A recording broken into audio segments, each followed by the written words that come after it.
إخوان وأخوات السلام عليكم ورحمة الله. أعوذ بالله السميع العليم من الشيطان الرجيم. بسم الله الرحمن الرحيم.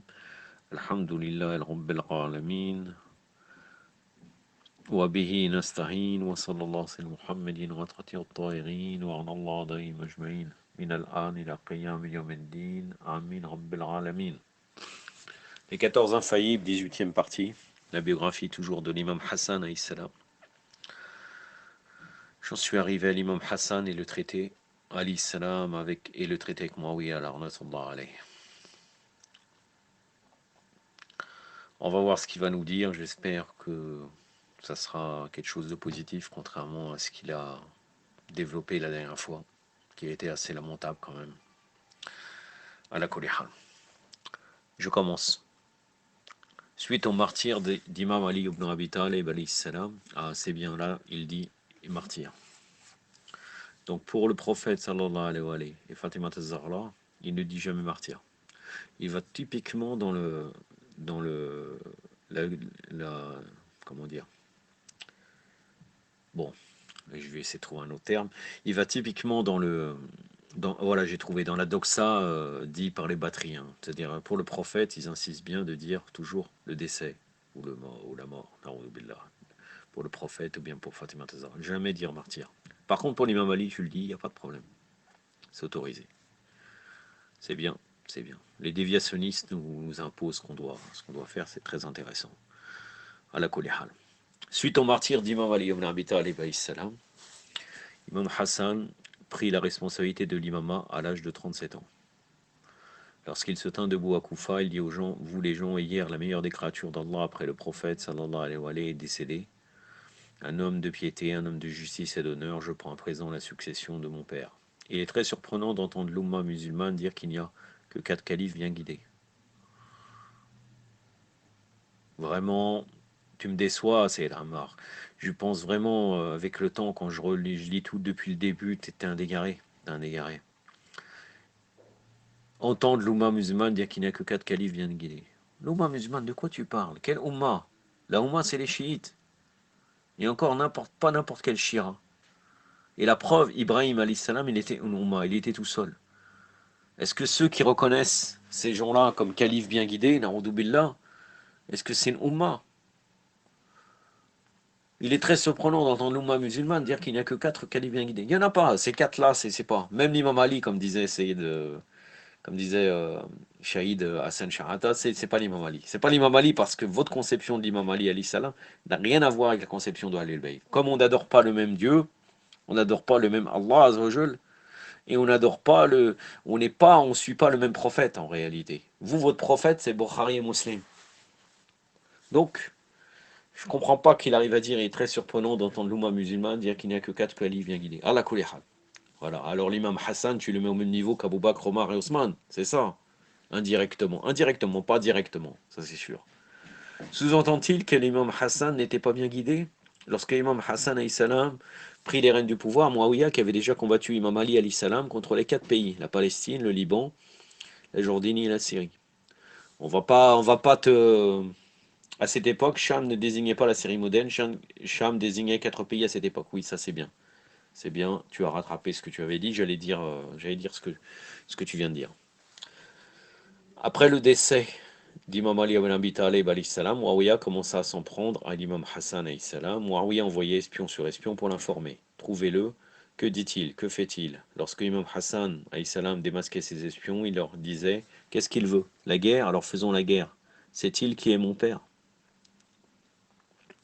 Mais il y avait un problème, son père venait de mener 3 guerres à la suite et ses soldats ne voulaient plus se battre. C'est le problème qu'il affronta et c'est le problème que beaucoup ne comprennent pas. Jamal, donc la bataille du chameau, Siffin et Narawan sont 3 guerres qui eurent lieu en 4 ans. Imam Hassan alayhi salam voulait en finir avec Muawiyah, mais lorsqu'il alla à la mosquée de Koufa et qu'il dit aux soldats: préparez-vous, allons nous battre à Muawiyah, beaucoup se retournèrent et dirent: nous sommes fatigués de nous battre. Il dit: mais l'injustice et l'oppression règnent. Comment ça vous êtes fatigués? Nous devons nous battre. Adi el-Hatem, le fils de Hatem et Tahi, se leva et dit à son tour: qu'avez-vous tous? N'est-ce pas le petit-fils du prophète sallallahu alayhi wa alayhi, qui nous appelle à nous battre? Hatem et Tahi, c'était quelqu'un dans l'époque de Jahiliya qui était très connu pour sa générosité.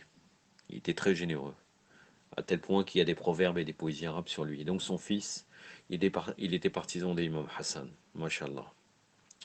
Malgré tout, Imam Hassan alayhi salam mobilisa 20 000 soldats alors que Muawiyah disposait de 76 000 soldats. Mais Imam Hassan alayhi salam n'abandonna pas pour autant n'abandonna pas pour autant. L'autre problème auquel se confrontait Imam Hassan alayhi salam est que les soldats qui ne voulaient pas se battre étaient soudoyés par Muawiyah. Pour 1 million de dinars, ils étaient prêts à changer de camp et renoncer à leur fidélité. C'est ainsi qu'on peut estimer les 72 inébranlables dont Imam Hussein alayhi salam disposait à Karbala. Mais même 72 n'est pas un grand nombre. Il est difficile de trouver de vrais fidèles adeptes dans la vie. Très bonne réflexion et très bien qu'il parle que l'imam Hassan alayhi salam a mobilisé ses troupes. Ça répond à une des équivoques des Mukhalifines en disant que l'imam Hassan n'était pas courageux, contrairement à l'imam Hussein, et même d'une certaine vision indirecte que certains chiites malheureusement ont. Donc si l'imam Hassan alayhi salam avait plus de soldats, il se serait battu. Son propre cousin Obeidullah ibn Abbas avait 8000 soldats sous ses ordres. Lorsque l'imam Hassan alayhi salam les envoyait en première ligne, Muawiyah leur proposa 1 million de dinars et ils changèrent aussitôt dans le deux camps. Muawiyah avait un gouvernement immense qui comprenait la Syrie, le Liban, la Jordanie et la Palestine. À certains soldats, il promettait de les marier à ses filles ou à ses nièces, ce qui leur octroierait aussitôt un pouvoir.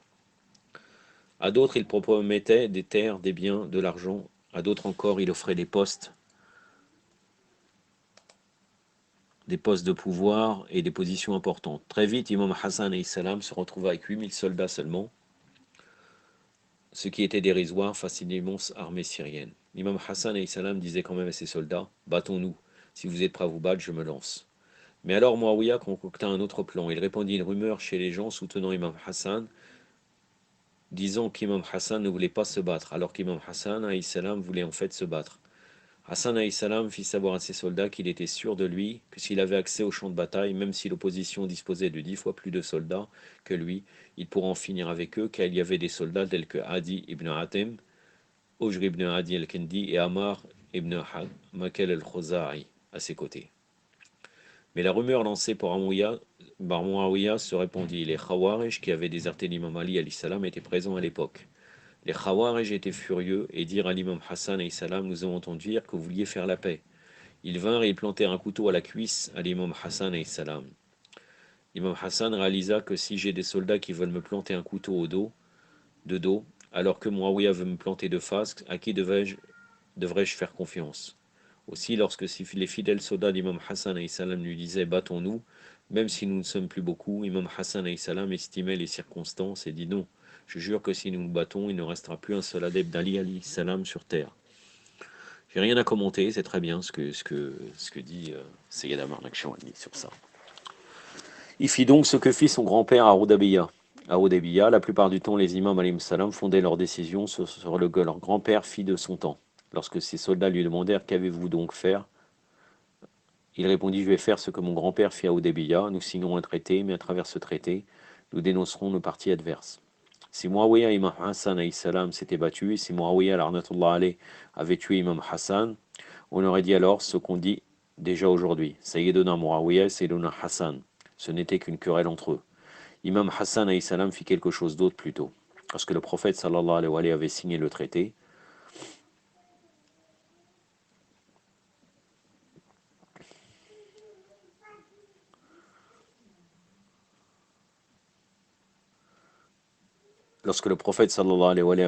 traité, certains de ses compagnons le contestèrent et dirent pourquoi tuons-les. Le prophète sallallahu alayhi wa sallam répondit si nous nous battons, les gens ne sauront toujours pas qui avait raison et qui avait tort. Au lieu de ça, nous ferons un traité de paix, stipulant nos conditions. Si le parti adverse enfreint les clauses du traité, alors les gens sauront qui avait raison et qui avait tort. De même, lorsqu'on demanda à l'imam Hassan alayhi salam sur quoi vous basez-vous pour signer un traité avec Muawiyah, il répondit mon grand-père en fit de même à Hudaybiyah.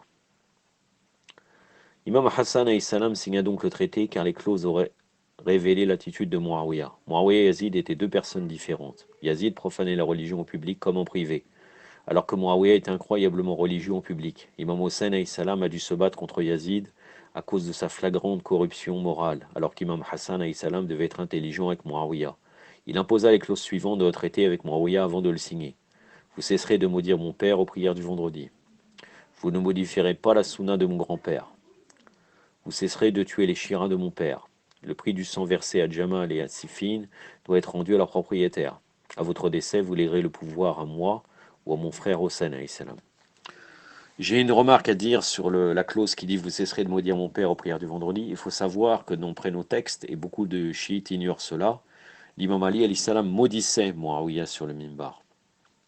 Et quand Muawiyah a vu ça, il a imposé le fait de maudire l'imam Ali. Chose qui est bien différente, bien sûr. Elle est bien différente parce que Muawiyah et son équipe donc maudit la vérité. Alors que l'imam Ali alayhi salam, il attaque le batel, il attaque le faux. Mais beaucoup de gens ignorent, on pense que Muawiyah a commencé, alors que l'imam Ali alayhi salam appliquait cela. Il maudissait Muawiyah. Et chose qui est tout à fait normale. Muawiyah ne respecta aucune de ces clauses. Durant 60 années, chaque prière du vendredi débutait par une malédiction jetée sur Imam Ali ibn Abi Talib alayhi salam. Salat al-Jumra était accompli un mercredi. Selon la juridiction islamique, celui qui conduit la prière doit rester debout pendant la khutbah le vendredi.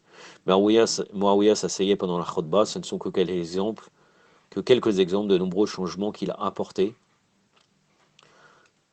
à la sunna du prophète sallallahu alayhi wa sallam. Muawiyah tua Ujr ibn Adi al-Kindi, Amar ibn Amak al-Khuzai, Odanllahi alayhum, Roshed el-Ejri et bien d'autres chiites. Odanllahi alayhum. Il ne restitua aucun prix de sang. Il nomma son fils Yazid comme successeur. Que parvint donc Imam Hassan alayhi salam à faire en signant le traité? Il parvint à faire deux choses. La première fut qu'il dévoile la personnalité de Muawiyah à tout le monde. Les gens pouvaient à présent voir sa vraie nature. Bien que sachant sa réelle personnalité, est-ce qu'un musulman peut bénir ou prier pour quelqu'un qui est maudit le quatrième calife?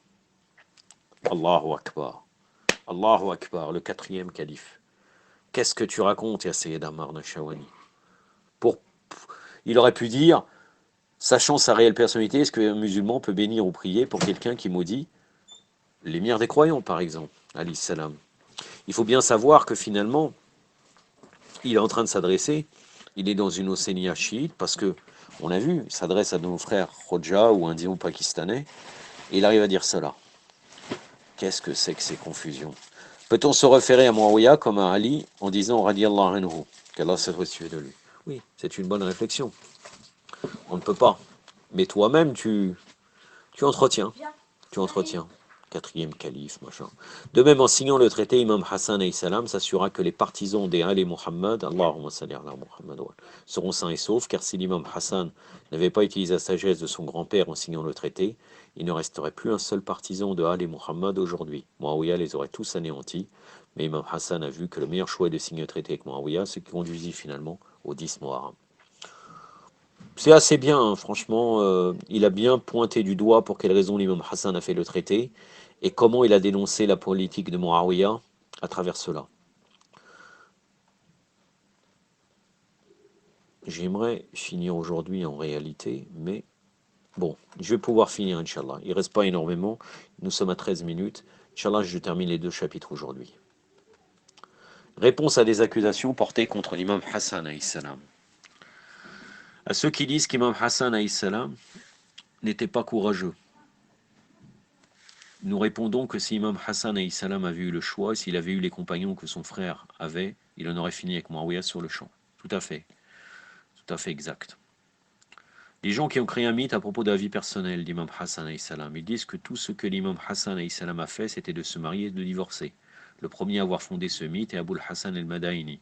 Il a dit, Imam Hassan alayhi salam a épousé et divorcé de 70 femmes toute sa vie. Le chiffre 70, c'est problématique. 70, en règle générale, ça veut dire la pluralité.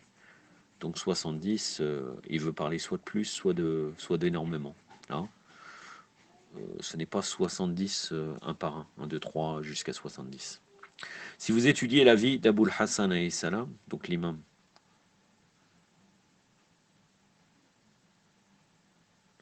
Aboul Hassan el-Madaini, pardon. Si vous étudiez la vie d'Aboul Hassan, vous verrez que nul n'aimait les Bani Omeyyades comme Aboul Hassan el-Madaini. C'est un partisan des Omeyyades. Il n'est donc pas surprenant de lire une telle affirmation de sa part.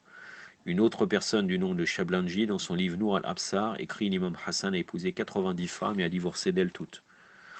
Abu Talib el-Mekki a émis sans doute la pire affirmation à son propos. Il a écrit dans son livre intitulé Qawwat al-Qulub, Donc la puissance, on pourrait dire les puissances des cœurs, qu'on trouve encore de nos jours, un livre du IVe siècle. L'imam Hassan a épousé 300 femmes et a divorcé d'elles toutes. On devrait se demander si cela est possible, ne serait-ce que mathématiquement parlant. Peut-on se marier et divorcer 300 fois en 14 ans en comptant la période d'Idda et de révocabilité? Ils disent qu'il a épousé 300 femmes entre le califat de son père et son décès. Imam Ali ibn Abi Talib salam est devenu le calife en l'an 36 de l'Hégire. Imam Hassan salam mourut en 50 de l'Hégire. Ce qui fait une période de 14 années. Imam Hassan salam était déjà marié à 3 femmes. Khola el-Fa, Zariya, al-Hizaq ibn al-Hajj Jeddah, qui finit par le tuer. Durant ces 14 années, il est supposé avoir épousé 300 femmes. Si on suppose qu'il en a épousé une quatrième et qu'il n'a cessé de divorcer, et si on garde à l'esprit la période d'Idda et de révocabilité, permettant à la femme de revenir à l'homme avec tous les calculs qu'il faut, cela nous amènerait à 56 femmes. D'où vient donc ce nombre de 300? 56, puisque les 3, il est resté avec. De même, si on étudie la vie d'Abu Talib al-Mekki, les spécialistes des hadiths disent qu'au dernier jour de sa vie, il était atteint d'une telle démence qu'il regardait le ciel et disait: vous les gens, faites attention à lui car il est la cause de tous les problèmes de ma vie. C'est-à-dire Allah Azzawajal. Quiconque prendrait-il sérieusement les propos d'un tel homme? Et pourtant il a émis de telles affirmations à propos d'Imam Hassan, alayhi salam, et les gens l'ont cru. La rumeur concernant les multiples mariages d'Imam Hassan a été lancé par son cousin El-Mansour el-Dawaniqi, le calife abbasside, l'arnatullah alayh.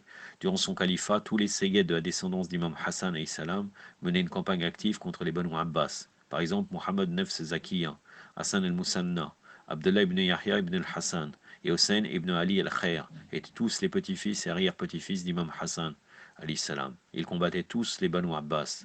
Le calife décide donc, pseudo-calife bien sûr, décide donc de les attaquer en salissant la personnalité de leur arrière-grand-père. Il démarra une campagne contre la personnalité d'Imam Hassan alayhi salam. L'effet de cette propagande est visible jusqu'à nos jours. Récemment, une chaîne de télévision diffusait un interview d'un savant religieux à qui on demanda quelle est l'importance d'Imam Hassan alayhi salam. Il est bien, répondit-il, mais n'est pas comparable à Muawiyah. Na'udhu billah, na'udhu billah. Pourquoi? Parce que Muawiyah n'était pas aussi fou pour divorcer autant qu'Imam Hassan alayhi salam. Il y a un hadith du prophète qui en dit long sur Imam Hassan et qui est suffisant pour mettre fin à tous ces mythes. Le prophète sallallahu alayhi wa a dit: mes fils Hassan et Hossein sont des imams, qu'ils soient assis ou debout. Qu'ils soient assis debout, c'est-à-dire qu'ils sont au pouvoir ou non. Quiconque les combat me combat, et quiconque me combat combat. Allah, subhanahu wa ta'ala. Quiconque les contrarie me contrarie, quiconque me contrarie contrarie Allah, subhanahu wa ta'ala. Debout fait référence à Imam Hossein alayhi salam à Karbala, et assis fait référence à Imam Hassan alayhi salam. Ici, imam désigne l'imam de l'âme et guide pour être humain. Pour l'être humain. Bon, l'interprétation donc debout pour lui, ça serait un révolté, et assis fait référence à Imam Hassan. Moi, pour moi, ce que je connais, ce n'est pas le fait debout relié à al-Qa'im, c'est-à-dire Allah, celui qui se soulève. Hein, puisque Qa'im, des fois, ça voulait dire celui qui se soulève. Là, ça veut dire normalement celui qui prend le pouvoir. Mais il donne une interprétation, encore une fois, étonnante, qui va dans le sens d'un certain courant quand même révolutionnaire du chiisme, qui pose problème. La personnalité d'Imam Hassan alayhi salam. Bon, c'était pas mal, c'était une bonne étude sur les critiques, c'était intéressant, machallah, une bonne réfutation. La personnalité d'Imam Hassan alayhi salam. Malgré les accusations et les critiques dont Imam Hassan alayhi salam a fait l'objet, il maintint les bannières les plus élevées. On l'appelait un homme de principe aussi noble que le prophète sallallahu alayhi wa sallam. On demandait au prophète sallallahu alayhi wa sallam: qu'a hérité Hassan de vous? Ma manière et ma nobilité, répondait-il. Le fait qu'il soit noble. Un jour, alors qu'Imam Hassan alayhi salam marchait, un homme l'approcha et lui dit: que Dieu vous maudisse et que Allah vous maudisse et que Allah maudisse votre père Ali ibn Abi Talib. Oh monsieur, vous m'avez l'air d'être étranger à Médine. Si vous n'avez pas de maison, venez vivre chez moi. Si vous n'avez pas à manger, laissez-moi vous en donner. Si vous n'avez pas de vêtements, laissez-moi vous en donner. Vous êtes bienvenu chez moi. On vous a peut-être mal informé à mon propos et à propos de mon père. L'homme le fixa des yeux et dit: non, non, je n'ai jamais vu quelqu'un avec des manières telles que les vôtres. J'ai insulté votre père et vous me parlez poliment. Certes, Allah sait à qui confier ce message. Bien sûr, encore une fois, et je le répéterai tout le temps quand j'entendrai cette histoire, c'est tout à fait juste, c'est une vraie histoire. C'était quelqu'un qui était ignorant. Mais il faut voir l'imam Hassan comment il répond à ses ennemis, pour toujours orienter dans un sens qu'on veut nous faire croire. C'est pour ça que j'ai fait une vidéo qui s'appelle « Le bara occulté ».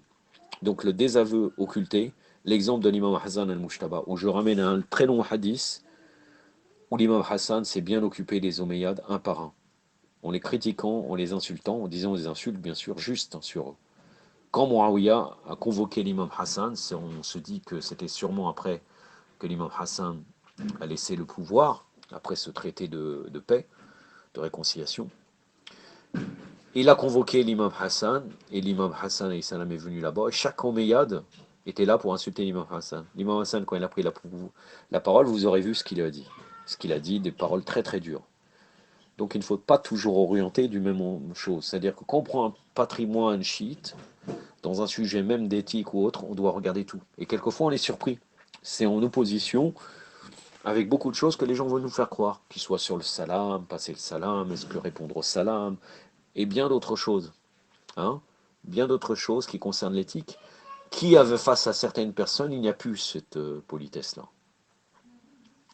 Donc toujours orienté vers une mauvaise manière, pas d'une mauvaise manière, mais toujours orienté vers une certaine chose, pour orienter les gens vers prendre une seule partie de l'islam, malheureusement. Je continue. Imam Hassan salam était aussi connu pour sa générosité. Un jour, un homme raconte, je suis arrivé à Médine et j'avais faim. J'ai vu cet homme marcher, je lui ai dit, excusez-moi, cela vous dérange-t-il que je vienne manger chez vous? Je n'ai rien à manger. Vous êtes le bienvenu, mais j'ai un fils qui habite plus bas. Pourquoi n'allez-vous pas chez lui? Dit l'homme. Eh bien maintenant que je vous ai vu, je préfère manger chez vous. Je suis entré chez lui pour manger avec lui, mais cet homme ne mangeait que du pain sec. J'ai essayé de rompre son pain, mais je ne suis pas arrivé. Je lui ai dit, excusez-moi, où se trouve la maison de votre fils encore? C'est celle qui se trouve là-bas. Je suis allé chez son fils et j'ai pris un très bon repas chez lui. Il était chez l'imam Hassan salam. L'imam Hassan demanda à l'homme, qui vous envoie ici? Je ne sais pas, un homme qui habite de l'autre côté de la rue, dit-il. À quoi ressemblait sa maison? L'homme décrivit la maison à l'imam. À quoi ressemblait-il? L'homme fit une description à l'imam, puis l'imam lui demanda, que mangeait-il? Il mangeait du pain sec, répondit l'homme. Pourquoi vous êtes-il envoyé chez moi? Alors il m'a dit, vous ne trouvez personne de si généreux que mon fils. Imam Hassan a dit, quel père j'ai. Imam Ali ibn Abi Talib disait, personne n'incarne la connaissance autant que mon fils Hassan alayhi salam. Si vous voulez mon savoir, posez-lui n'importe quelle question. Un jour, un groupe de Romains vint voir Muawiyah et lui dire, vous êtes le calife d'Allah. Oui, dit-il, je suis Amir al-Mu'minin. Subhanallah, la'natullah alayh. Nous avons des questions à vous poser. Quelles sont-elles? Quelle est la distance entre le ciel et la terre? Entre le ciel et la terre? Quelle est la distance entre le vrai et le faux? Qu'est-ce que le genre neutre? Quelle créature naquirent sans père ni mère? Quelles sont les 10 choses telles que l'une est plus forte que l'autre? Je n'ai aucune idée sur ce que vous dites. Demandez à Hassan alayhi salam. Les Romains se rendirent chez Hassan alayhi salam et lui dirent, nous avons des questions à vous poser. Allez-y, dit l'imam. Quelle est la distance entre le ciel et la terre? Les pleurs d'une personne opprimée faisant doha. Quelle est la distance entre le vrai et le faux? Les 4 doigts entre les yeux et les oreilles. Ce que vous entendez de vos oreilles doit être vérifié par vos yeux. Qu'est-ce que le genre neutre? Si vous ne pouvez pas déterminer le genre d'un enfant, attendez une sécrétion séminale. S'il n'y a pas de sécrétion, attendez qu'il urine. Et selon la manière dont il urine, vous saurez s'il s'agit d'un garçon ou d'une fille. Et si on ne sait toujours pas, ce sera donc un genre neutre. Quelle créature naquit sans père ni mère? Animaux et humains. Adam, alayhi salam, Hawa, Hev, alayhi salam, le mouton dans l'histoire d'Ibrahim, le serpent dans l'histoire de Moussa, le corbeau qui a montré à Qabil comment enterrer le défunt, et le chameau du prophète Saleh, alayhi salam. Alayhi wa afdallah salat ala Muhammad wa ali Muhammad. Quelles sont les 10 choses telles que l'une est plus forte que l'autre? La pierre est dure, le fer rompt la pierre, le feu fond le fer, l'eau éteint le feu, les nuages transportent l'eau, le vent souffle sur les nuages, l'ange contrôle le vent, l'ange de la mort a le pouvoir sur l'ange qui contrôle le vent, la mort a le pouvoir sur l'ange de la mort, et Allah a le pouvoir sur la mort, car il est éternel qui ne meurt pas. Tous ces Romains ont rejoint l'islam. En termes de générosité, de savoir et de morale, nul n'égalait Al-Hassan ibn Ali alayhi salam. Il a laissé une descendance qu'il avait plus de fils qui se sont sacrifiés à Karbala qu'Imam Hussein alayhi salam. Un de ses fils était Abdullah. Sayyida Zainab raconte, je vis à Hussein alayhi salam allongé par terre, le corps rempli de flèches, et Omar ibn Saad dit à Armala, tire une épée sur sa poitrine. Alors qu'il était sur le point de tirer, je vis le jeune fils de Hassan courir et crier, comment osez-vous tirer sur mon oncle? Tirez sur moi avant. Il s'assit près de son oncle et le couvrit de la main en disant, mon oncle, je ne laisserai jamais vous tuer alors que je suis en vie. L'autre fils était Qasim. Il y a des récits absurdes de la manière dont est décédé Imam Hassan alayhi salam. Un historien, Donaldson, a écrit qu'Imam Hassan est décédé de la tuberculose. Un autre a dit qu'il est décédé suite à un bâton reçu au pied. Un autre dit qu'il a été poignardé. En fait, Muawiyah dit à Jaffa, la femme d'Imam Hassan, salam, si tu empoisonnes Hassan, je te marierai Yazid. Elle empoisonne donc d'Imam Hassan, salam, et dit à Muawiyah, mariez-moi à Yazid à présent. Ce à quoi il répondit, tu viens d'empoisonner le petit-fils de celui qui a porté cette religion. Vous voyez, Muawiyah connaît très bien la vérité, c'est ça le pire. Tu viens d'empoisonner le petit-fils de celui qui a porté cette religion, penses-tu que je vais te laisser épouser mon fils? La prochaine fois, Inch'Allah, je vous parlerai du sermon numéro 5 qui concerne l'imam Hossein ibn Ali alayhi salam. يكتفي بهذا القدر وصلى الله على محمد وأطهر الطاهرين والسلام عليكم ورحمة الله